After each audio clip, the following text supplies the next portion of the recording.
Shavieme, a word that still sends a thrill of excitement and fear and anticipation through me.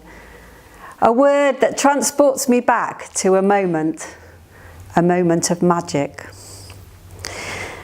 I'd have been about 7 or 8, and in those days my parents weren't particularly well off, but they always made sure that we could have a holiday every year. And we'd usually go camping in a little Welsh seaside town called Borth, about halfway up the coast. As the day drew near, as you might imagine, my brother and I were really excited. And on the day there'd be lots of rushing round as we got the last minute packing done. And then we'd climb into the back of the car clutching our copies of the Beano and the Dandy, which were particular holiday treats because comics weren't usually approved reading in the household. Off we'd set, and there'd be the usual arguing in the back of the car and the chorus of, "Are we nearly there yet?" Until we reached about 2/3 of the way through our journey, and we'd stop and have a break.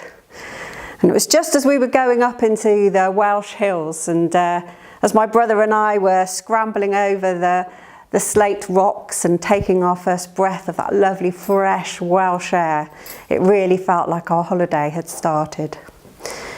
And the rest of the journey we spent thinking about what lay ahead, what we'd see and do in the next few days.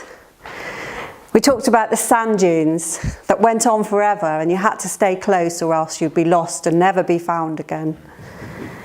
We talked about the black and white poster of the man holding the girl, limp and wet and warning us about the dangers of the sea. We talked about playing school dinners on the beach with pebbles and with sand. I had aspirations to be a dinner lady in those days. And maybe, just maybe, there'd be Shavieme. When we arrived, we always camped in a farmer's field. And as my brother and I ran around looking at all the old farm machinery that was rusting in the field, my mum and dad had set up the ridge tent, little orange canvas ridge tent, that was to be our home for the next few days. And finally, it was night time. And the 4 of us were inside the tent, the space illuminated by a small lamp that was plugged into the car battery. And my brother and I were lying beside each other as our parents finished getting ready for bed.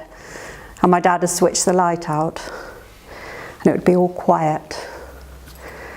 And then a little voice in the darkness.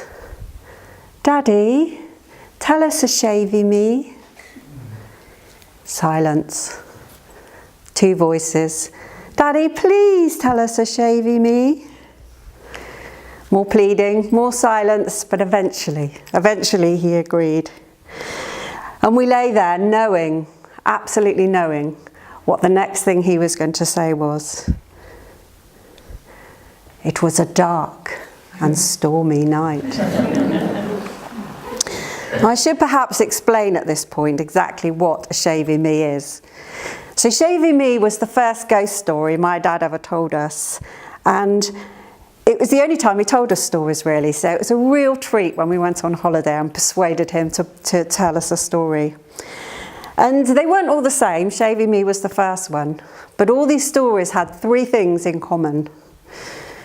Firstly, there was always a lonely traveller. Secondly, there was always an inn in the middle of nowhere. And thirdly, it was always a dark and stormy night. And so it began, the story of Shavieme. It was a dark and stormy night. The lonely traveller, weary and soaked to the skin, made his way towards the light in the distance. And as he arrived at the inn, he knocked 3 times on the door. I lay there, mesmerised by the picture that was painted by the words my dad was saying.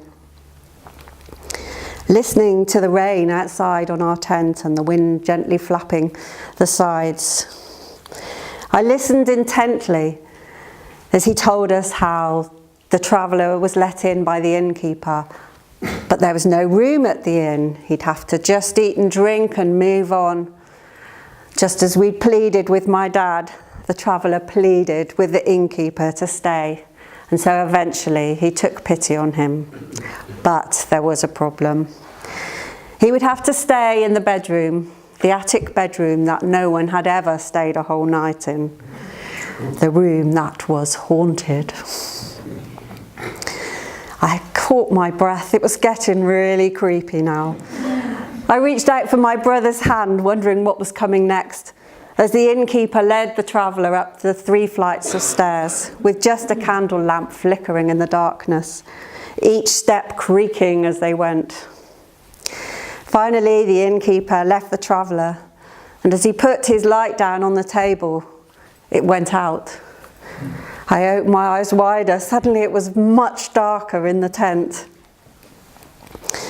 But weary as he was, the lonely traveller just climbed into bed, looking forward to sleep, and began to drift off. And then came the sound.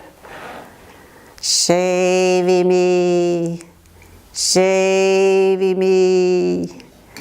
Just like the traveller, I lay absolutely frozen to the bed. Shavieme, Shavieme. I was perfectly still, but my mind was absolutely racing. What could it be? Was it a ghost? What on earth was it? And then it went quiet again. But just as the lonely traveller was going off to sleep again, sure enough, the ghostly voice came again. Shavieme, Shavieme. I cuddled up to my brother, not being able to imagine what would come next. And sure enough, it went quiet again. And the traveller decided that he was letting his imagination play tricks on him. And if it happened again, he was definitely going to get up and face his fears. A few minutes later, there it was again. Shavieme, Shavieme. The traveller leapt out of bed as I pulled my sheets up under my chin, my fists balled and my toes curling. Reached for the window, and as he opened the window, the sound got louder. Shavieme, Shavieme. My head was under the covers by now. I was just too scared to listen anymore. And then as the traveller looked down, he saw the inn sign beneath him, swinging gently in the breeze, in the gale. And as it did, as it was swinging and groaning on its rusty hinges, it was making the noise. Shavieme, Shavieme. As I lay there in the silence, my mind ringing with the pictures that the story had painted and the sounds that I'd heard, I thought I'd never get to sleep. But eventually, gradually, slowly, I drifted off into a peaceful sleep. And so, should you ever find yourself a lonely traveller in an inn in the middle of nowhere on a dark and stormy night, and do you think maybe you can hear something on the breeze that sounds like Shavieme? It's probably nothing to be scared of. Thank you.